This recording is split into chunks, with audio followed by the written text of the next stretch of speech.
Tonic and Kreml Shampoo present the new adventures of Sherlock Holmes, starring Nigel Bruce as Dr. Watson and Tom Conway as Sherlock Holmes.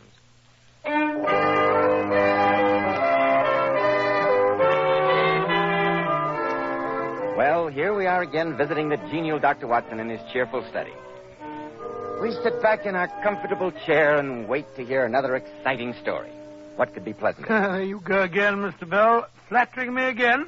If only Sherlock Holmes were here to make the picture complete. No, Mr. Bell, you know that's impossible. He retired to Sussex years ago and took up bee farming. I suppose you visited him there. Naturally. As a matter of fact, I remember one Saturday towards the end of July in 1907 that Is this the beginning of a story, Dr. Watson?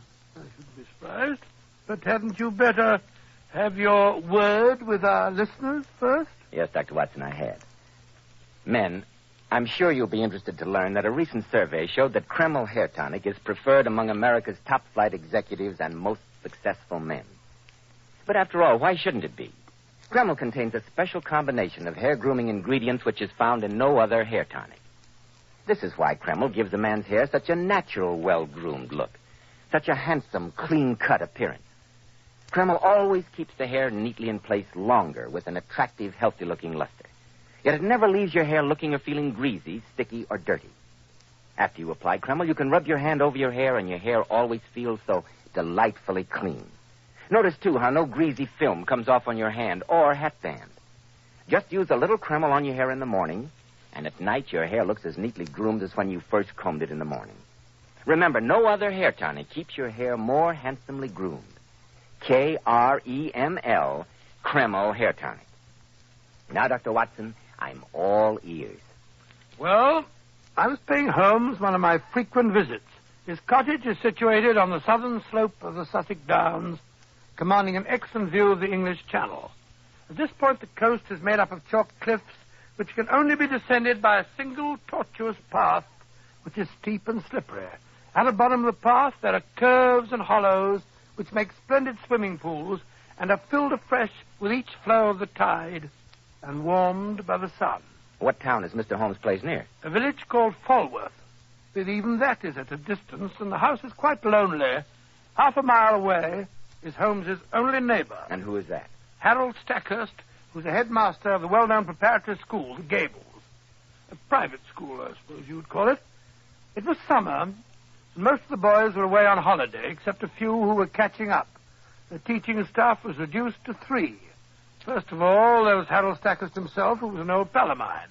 We went to school together. He was a splendid fellow and a well-known blue for rowing in his day. Assisting him were 2 younger men, Fitzroy McPherson, red-headed and cheerful. In summer and winter, he went for his morning swim. Winter swimming, quite a Spartan. Yes, indeed. The other schoolmaster was Ian Murdoch, a tall, dark man, taciturn and aloof, with occasional outbursts of temper. The villain of the piece, There you go, anticipating again. Oh, sorry. Stop this. Well, it was early one morning, just after sunrise. There'd been a severe gale the day before, but the wind and the waves had finally abated and everything looked newly washed and fresh. The air had a decided nip to it, and Holmes and I were on our way down to the beach for our morning sun. I say, Holmes, that water's blue this morning, isn't it? Rather cold looking, if you ask me. Do you good, Watson. Your circulation needs toning up. You can run all the way home. Run up the cliff path? Oh, that's the hard. Rubbish. The boys do it. Well, I'm not under the delusion that I'm still in my first youth. Hello. Isn't that Stackhurst coming along the cliff? He's got a towel over his arm, obviously going down to the beach. He's not afraid of a little cold water. And he's almost as old as you are. He's older. Oh? Oh, a great deal older. He was 2 forms above me at school. Dear, dear. Quite an old man. I had no idea that... Stop ragging me, Holmes. Hello there, Stackhurst. Hello. Hello. Going swimming? Yes, wait for us. Come on, Watson. Oh, bless my soul if it isn't Watson. Delighted to see you, old chap. I thought you weren't coming down for another month. Well, I just couldn't stay away any longer.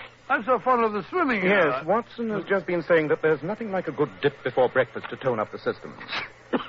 What did you say, Watson? Oh, I think there you go. Stackhurst, where are your 2 young assistants, McPherson and Murdoch, the gloomy Scot? I've never known them to miss their matutinal plunge. Oh, Murdoch has had to keep some of the boys at their algebra. He'll be along later. McPherson has gone on ahead. I expect he's in the water now. Any more outbursts of temper on Murdoch's part lately? No, not since last week, when he found the boy putting toads in his bed. His temper is ferocious, Holmes. I suppose I should give him dismissal, but he's such a confoundedly good teacher. A little bit of temper won't harm the boys now and then. Help to keep them in line. Yes, I'll wager the next fellow who wants to put extraneous objects in Murdoch's bed will think twice about it. Look, there's someone staggering up the edge of the cliffs. Yes, he's in bathing trunks and an overcoat flapping in the wind. What's the matter with him? Drunk, probably. Look at him reel. A fine example for my boys. And who the devil can it be? Yes, it's McPherson. I could tell that red hair anywhere. He's trying to wave to us. I've never known him to behave like this. He's not drunk. He is in agony. He needs help. Hurry, Watson, run. I say, he's fainted. No, he's trying to get up again. Well, he's writhing on the ground. Courage, old boy. We're coming. Pain. I can't breathe. He's killing me. What is it? What's happened to you? The mane. The lion's mane. But, good heavens, he's having convulsions. His face is turning purple. Yeah, now he's stopped. Thank heaven. How is he, Watson? I can't see him breathe. Wait a minute. Yes, he's dead. Some terrific shock. His heart gave out. Look, he's bitten through his lower lip. The paroxysm of his agony. What could it have been? He's not wounded. No signs of a struggle. Take that coat off. Let's take a look at him. Easy now, easy. Good heavens, Holmes, his back. Just look at his back. Great red welts. Round his shoulders and round his ribs. Oh, this is terrible. What was it he tried to tell us? He said something about a lion. A lion's mane, to be exact. Well, you don't think he's been clawed by a lion? Or some wild beast? In this part of England? It's unthinkable. Quite. Besides, the claws of an animal would have dug deeper. These welts are inflamed, and there are little red spots at certain intervals. It looks as if someone has used a lash on him. A thin iron scourge with knots, poisoned knots. Who could it have been? There's been no one along the edge of the cliff, and we can see for miles. No, on the beach. There are some fishing boats, but they're too far out. I wonder... Did anyone bear him a grudge? Had he quarreled with anyone? Why, no. That is, not recently. Hello. What's up? Why do you all look so serious?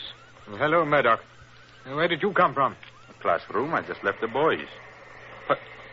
What's the matter with McPherson? What's he lying like that for? He's dead. Murdered. He's been flogged to death. Dead? It's horrible. Who could have... We don't know. Is there anything I can do? Yes. Go back to the house, send for the police, and keep the boys indoors. I don't want them mixed up in this. Certainly, of course. Dead, I can't believe it. Stackhurst, you stay here with the body. Watson and I will go down to the beach to see what we can find. Good. But don't be any longer than you can help. Come along, Watson. Here's the path leading down the face of the cliff. The only path for miles. If he was attacked down on the beach, the murderer is still there. As I say, he may be armed. I'd better go back for my revolver. Suppose the murderer goes for us. Oh, rubbish. Come along. We've no time to waste. They escape. Careful. There's clay here. Slippery. Look, Holmes. Footprints. Yes, the same one's descending and then returning again. McPherson, undoubtedly. That means no one else has been to the beach by this path since the storm. And here's the mark of his hand where he fell, and the print of both knees. That's all that the path holds for us. Now for the beach itself. Look, there's quite a lagoon left by the tide. His towel is lying beside it. Folded and dry, so he didn't enter the water. There's his sweater beside the pool. Look here, on the sand, footprints. Naked and with a canvas shoe. Questions again, that proves he made ready to bathe, but the towel shows he returned without bathing, or at any rate without drying himself. Look, Holmes, there are some distant figures up there on the beach. Too far away. Besides, this lagoon lay between them and McPherson. Perhaps the fishing boat. Perhaps, but I can see no sign of a boat having been beached along the shore. Yes, but then how... Quite. Couldn't it have been Stackhurst? We saw him coming from the direction of the gables. How about Murdoch? He has a glowering look. I don't trust him. Do you think that he really was up at the school with the boys? That is an alibi we shall have to look into. Hello, Stackhurst. Why did you leave the body? Murdoch sent down one of the gardeners to stand watch over it, so I came along. Besides, I just thought of something. Yes? You asked if anyone had a grudge against McPherson, and I thought I ought to tell you. Go on. Well, about a year ago, this chap Murdoch was rather fond of a girl down in the village. But McPherson cut him out. Murdoch didn't seem to mind at the time, but about 2 months later, McPherson and Murdoch had a pretty bad row. So Murdoch was always a bit fiery, you know. Well, when McPherson's dog got excited, he went for Murdoch, and Murdoch went into one of his rages and threw the animal out of the window. Well, the dog wasn't hurt, and the quarrel was patched up. At least so we all thought.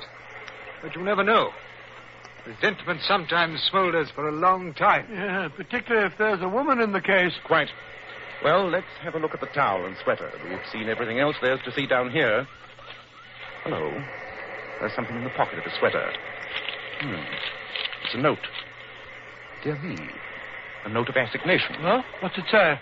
We'll be there in the same place, darling. There you are, woman. All my love, Maudie. Why, that's the girl. The one I told you about, Maud Bellamy. McPherson was in love with her. Obviously. This whole affair has upset me so it may give the school a bad reputation. It was only by chance that several of the boys weren't with McPherson when it happened. I say, was it chance? After all, it was Murdoch who held him back. He was the one who insisted on algebra before breakfast. At present, I'm more interested in this girl than in Murdoch. Suppose we take a walk to Falworth and call on her. I do. I'm with you. Come along. Oh, not so fast, Watson, not so fast. We'd better dress first. We might cause quite a stir parading down the village streets in these costumes. Remember, you've still got your bathing suit on. Yes, sure I have. And I'd forgotten all about how chilly it was.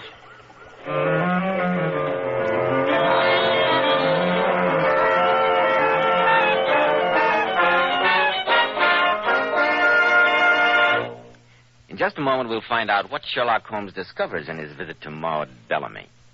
Men, I'm sure you'll agree that well-groomed hair adds a great deal to a man's appearance. And one of the first requisites of handsome, healthy-looking hair is a hygienic scalp. So start at once and take better care of the hair you've got. If you're smart, you'll use Kreml Hair Tonic. No other hair tonic keeps the hair more neatly in place without looking or feeling greasy. But Kreml does lots more than keep hair looking handsome. Kreml's light oils have a grand lubricating effect on a dry scalp. At the same time, Kreml removes itchy, loose dandruff. Notice how alive, how tingling your scalp feels. And men, you like to massage Kreml on your scalp because it's such a clean product. It never feels greasy or sticky. And if your hair, like so many men's, is so dry that it breaks off and falls when you comb it, Kreml actually helps condition the hair in that it makes it feel softer, more pliable, and look as if it had some body to it. So for handsome, groomed hair and a more hygienic scalp, use Kreml daily. Buy a bottle of Kreml at any drugstore. Ask for an application at your barber's. Kreml, Kreml Hair Tonic. That famous modern hair tonic which has become such a nationwide favorite. Now, Dr. Watson, you dressed and went over to Falworth to call on McPherson's girl. Is that right? That's right, Mr. Bell. Stackhurst pointed the house out to us. That's the Bellamy house over there, Mr. Holmes. The one with the corner tower and the slate roof. Maud is the daughter of old Tom Bellamy, who owns all the boats and bathing huts at Falworth. He was a fisherman to start with, but now a man of some substance, I believe. Yes, judging from the house, he must have come up in the world. And Maud is the prettiest girl for miles around. Quite a beauty, in fact. She must have had scores of admirers. By Jove, look who's coming out of the front gate. I say, it's Murdoch. And what in thunder is he doing here? Hey there, Murdoch. What do you mean by coming over here? I thought I am your subordinate, sir, under your own roof. I am not aware that I owe you any account of my private actions. Your answer is pure impertinence. So was your question. This is not the first time that I've had to overlook your insubordinate ways, but it will certainly be the last. You will make arrangements to leave my school as soon as possible. I intended to go in any case. Lost the only person who made the Gables habitable. Insolence. How dare he? Young whippersnapper. Mr. Stackhurst, he seemed very eager to clear out of here. Perhaps you were a trifle hasty in giving him an excuse to go. I never thought of that. Shall I tell the police to place him under arrest? No. We can prove nothing against him as yet. Better persuade him to stay until we are sure he didn't do it. Very well. It's against my principles, but I'll go after him and see what I can do. Splendid. Now, Watson, suppose we call on Miss Bellamy and present our condolences. I take it that Mr. Murdoch has already broken the news of the tragedy. Ring the bell, that's a good fellow. Don't you think it's a bit heartless, Holmes, calling at this time? If the girl has any character at all, she will want to help us discover the murder of her sweetheart. Any woman with any... What do you want? We would like to speak to Miss Bellamy. Well, you can't. You are her father, I take it. Yes, I'm her father, and I know you be, Mr. Sherlock Holmes. And I'm not having you mixing my daughter up in any of your dirty business. I thought you might want to help us solve the murder. Ah, you did you? Well, I'll have you know I consider Mr. McPherson's attentions to my Maud was insulting. And my son, William, is of the same mind. Letters and meetings, but never a word of marriage. I'll not have you breaking her out. I'll not have her name dragged through them. That's all right, Father. I know that Fitzroy is dead. I want to help find his murderer. I'll not have you mixing This is my business, Father. Let me manage it in my own way. I'll do anything you say, Mr. Holmes, to help bring them to justice. Why do you say them? Mr. McPherson was not a weakling. He was brave and strong. No single person could have inflicted such an outrage on him. One thing more. We found this note in the dead man's pocket. Can you throw any light on it? Did he go down to the beach expecting to meet you? No. I sent it, it's true. But we were to meet tonight. I see no reason for mystery. We were engaged to be married. We only kept it secret because Fitz didn't want to be ragged by the boys at the school. Here is my engagement ring. Well, you might have told me. I would, if you had shown a little more sympathy, Father. But the note, it didn't come by post. Who was your go-between? I'd rather not answer that question. It really has nothing to do with the matter. Do you realize that this go-between was the only person who knew of your meetings with young McPherson? Had he any reason to resent him? That's no business of yours. You had many suitors, I believe. That she did. Was Ian Murdoch one of them? There was a time when I thought he was. But all that was changed when he found that Fitzroy and I cared for each other. Miss Bellamy, do you think it natural that a hot-tempered young fellow like Murdoch would get over his feeling as easily as that? What are you trying to make me say? If you think Ian Murdoch had anything to do with the murder, you're wrong. A finer man never drew the breath of life. He wanted us to be happy. He wasn't the kind to think of himself first. He'd gotten over his feeling for me. Then why did he want to be the first to tell you the news of your fiancé's death? Because he was Fitzroy's friend. He thought it was his duty. He thought he... What does it matter? Fitz is dead. Why don't you find his murderer? What's the good of all this? Thank you for your information, Miss Bellamy. Leave me alone, can't you? Leave me alone. Go and find the murderer if you're so clever. Perhaps we shall. Well, good day.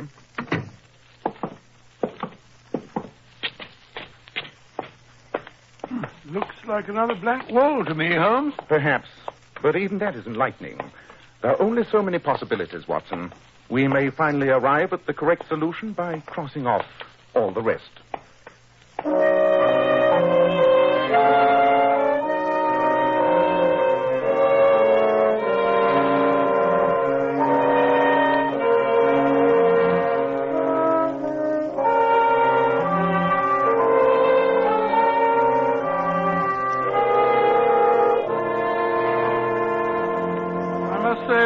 For a detective on a case, you seem extraordinarily lackadaisical.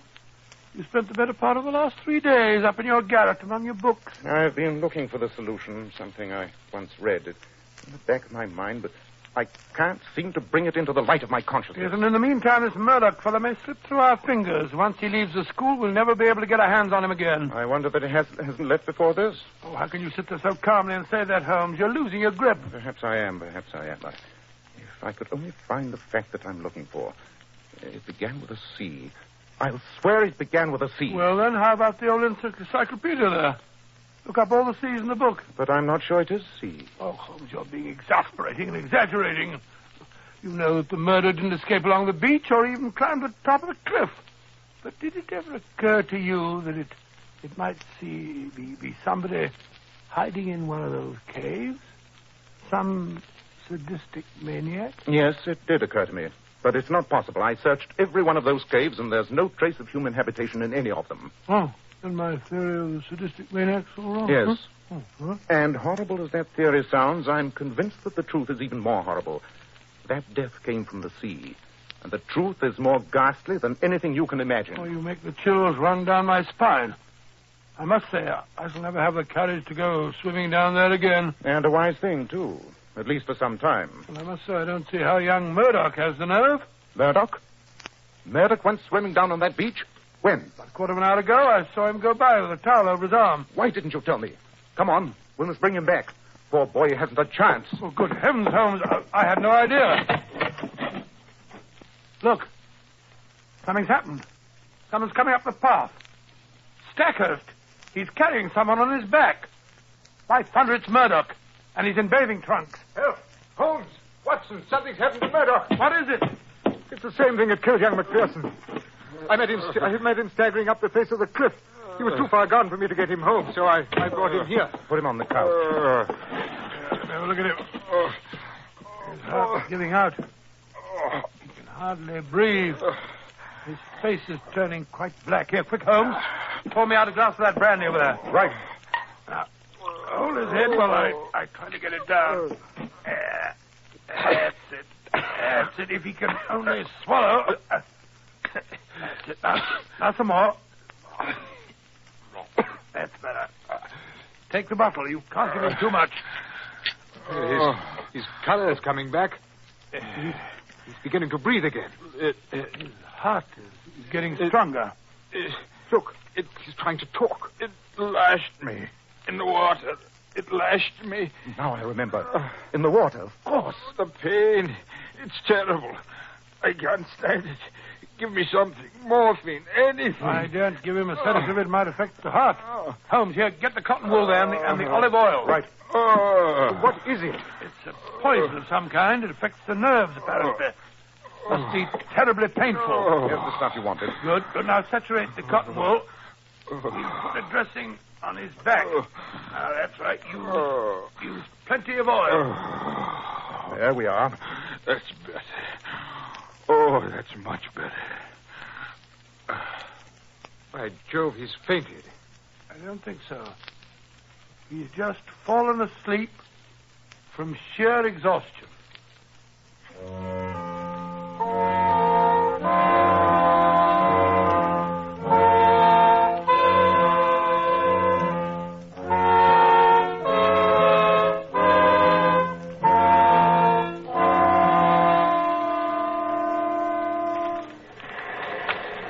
Well, Watson, how's our patient coming along? Splendidly. The nurse says we can move him tomorrow. Splendid physique that boy must have had to stand up under the strain. I say, Stackhurst, we all owe that chap an apology for suspecting him of McPherson's death. Yes. But who in thunder did kill him? I'll show him to you, if you like. You discovered the murderer? Yes. One of the most gruesome instruments of torture ever devised.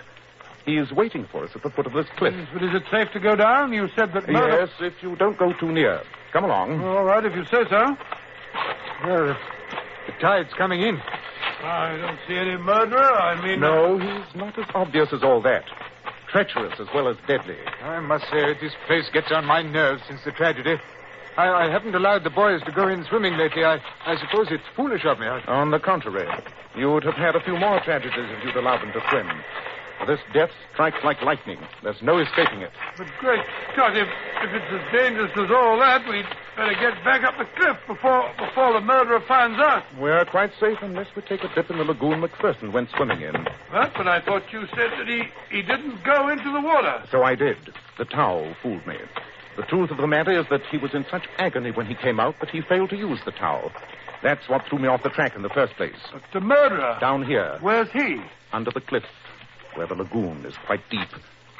Ah, there's your murderer, on that rocky shelf about 3 feet below the surface. Look down there. See it? Why, it's a tangled mass. Great Scott, it's alive. It's vibrating and waving. A hairy creature with streaks of silver amongst its yellow stresses. Oh, what a foul and sinister thing. Sinister enough. The death that comes from the sea. As fatal as a cobra and more far-reaching. That is Cyanea, the fearful stinger, sometimes called the lion's mane. Well, I've been born and bred in these parts, and I've never seen anything like it. Look at that foul thing. Well, it doesn't belong to Sussex, I swear. Just as well for Sussex. The southwest gale must have brought it up. What do you say? Shall we end this murder forever? Shall we end it by all means? Very well. I think this boulder should do the trick. Help me move it. It's too heavy for one man. Right. There she goes.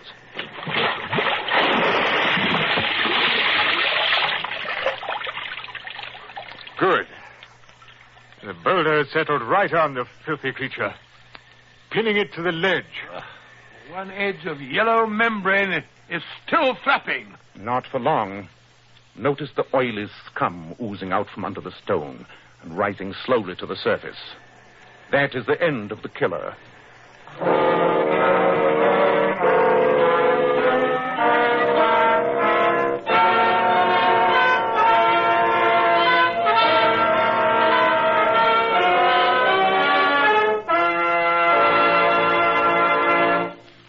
Lion's mane. I've never heard of that before, Dr. Watson. Mr. Bell, neither had I. Holmes discovered the article that he'd been searching for and read it to us. The full name of the dreadful creature is Cyanea capillata. It radiates almost invisible filaments to the distance of 50 feet. Within that radius, it is as deadly and far more painful than the bite of a poisonous snake. Ladies and gentlemen, in just a moment, Dr. Watson will be back to tell you about next week's story. But first, ladies, here's a sensational beauty tip direct from Hollywood. When you want your hair to look its radiant best for an important date, do this the night before. Give your hair a glamour bath with Kreml shampoo. I certainly agree with that, Mr. Bell. And you know, Kreml shampoo is the shampoo used by those famous beauties, the flowers models. Kreml shampoo has been especially developed to glamour bathe each tiny strand of hair so that it fairly radiates natural, dazzling highlights. It leaves the hair simply gleaming with natural glossy luster. And what's more, your hair stays that way for days. And please bear in mind that Kreml shampoo is not a soapless shampoo. It's not a cream shampoo. It's not a drying detergent. It's entirely different. Yes, Kreml shampoo uncovers all the natural highlights that lie concealed in every woman's hair. Yet it never dries the hair. In fact, Kreml shampoo has a built-in oil base which helps keep the hair from becoming dry or brittle. Kreml shampoo whips up a luxuriant, active foam, even in the hardest water. It rinses out so easily and never leaves any dull, soapy film. So, ladies, why not buy a bottle of Kreml shampoo at any drug counter and glamour bathe your hair to tantalizing loveliness? Kreml, Kreml shampoo. Now, Dr. Watson, what about next week? Well, next week I think I'll tell you how Holmes and I visited a mad scientist who lived on a rocky island in one of the Scottish lochs, and of the strange things that happened there. I call it The Adventure of the Island of Death.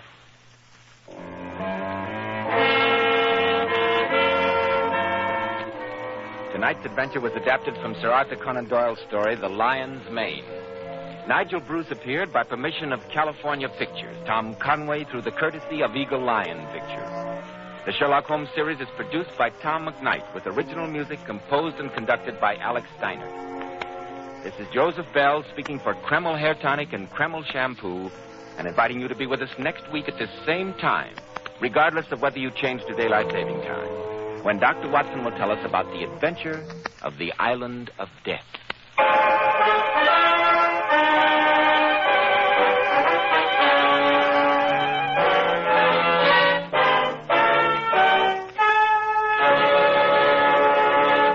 This is Tom Conway. Your help is vital in the drive on cancer, the disease that must be stopped. Help save future lives. Give to the cancer drive. This is ABC, the American Broadcasting Company.